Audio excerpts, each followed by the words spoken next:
Hello అండి. నమస్తే. అందరూ ఎలా ఉన్నారండి? నేనైతే చాలా బాగున్నాను. ఈరోజు నేను ఒక హెల్తీ రెసిపీ మీకు చూపిస్తాను. ఇంట్లోనే హైజెనిక్గా షుగర్ యూజ్ చేయకుండా, మిల్క్ యూజ్ చేయకుండా ఇంట్లోనే చాక్లెట్ ఐస్ క్రీమ్ ఎలా చేసుకోవాలో మీకు చూపిస్తాను. ఇలా ఇంట్లోనే షుగర్ అది యూజ్ చేయకుండా చేసుకోవడం వల్ల ఏంటంటే పిల్లలు కాస్త ఎక్కువ తిన్నా మనకి ప్రాబ్లం ఉండదు. పెద్దవాళ్ళు కూడా తినొచ్చు, ఎందుకంటే షుగర్ అది యూజ్ చేయట్లేదు కాబట్టి.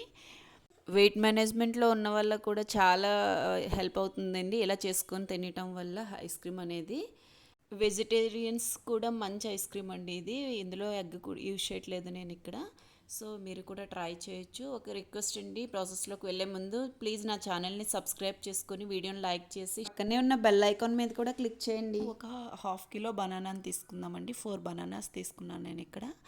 తీసుకొని ఒక పీసెస్ లాగా ఒక బౌల్లో కట్ చేసుకొని పెట్టుకొని ఫ్రీజర్లో పెట్టండి. వాటిని 6 to 8 అవర్స్ ఫ్రీజర్లో పెట్టాలండి. ఫ్రిడ్జ్లో పెట్టుకొని తర్వాత వాటిని బయటికి తీసి మనం నైట్ పెట్టుకుంటే మార్నింగ్ అయినా చేసుకోవచ్చు. నెక్స్ట్ ఐస్ క్రీమ్ చేసుకోవడానికి 15 minutes ముందు ఒక 15 లేదా 10 క్యాష్యూ నట్స్ని అంటే జీడిపప్పుల్ని తీసుకొని వాటర్లో నానబెట్టుకోండి.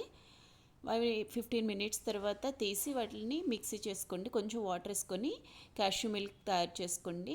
మిల్క్ బదులుగా ఇది యూజ్ చేస్తున్నాం మనం. నెక్స్ట్ ఫ్రీజర్లో పెట్టాం కదా 6 hours ముందు, అది బయటకు తీసుకొని ఆ బనానాస్ని ఆ మిల్క్లో యాడ్ చేసుకొని నెక్స్ట్ అందులో 1 tablespoon ఆఫ్ వెనిలా ఎసెన్స్ వేసుకోండి. మిస్ అయిందా clip. Next 4 tablespoons of cocoa పౌడర్ని యాడ్ చేయండి. కోకో పౌడర్ యాడ్ చేశాక స్వీట్నెస్ తగ్గిద్ది కదా, దానికోసం 4 to 5 dates యాడ్ చేసుకున్నాను.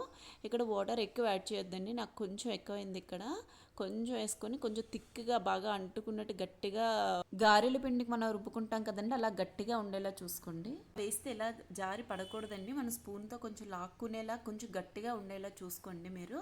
నేను ఈ కన్సిస్టెన్సీ కాకుండా కొంచెం గట్టిగా ఉండేలా చూసుకోండి. నెక్స్ట్ నేను ఇక్కడ డ్రై ఫ్రూట్స్ని గార్నిషింగ్ చేస్తున్నాను.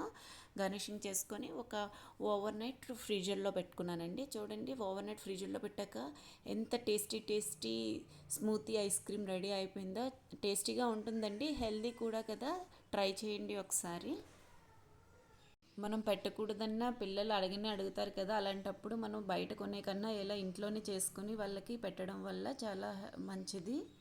మీరు కూడా ఈ రెసిపీని ఒకసారి ట్రై చేసి ఎలా వచ్చిందో నాకు కమెంట్ సెక్షన్లో తెలియజేయండి. మరిన్ని హెల్దీ అండ్ క్విక్ రెసిపీస్ కోసం నా ఛానల్ని సబ్స్క్రైబ్ చేసుకోండి.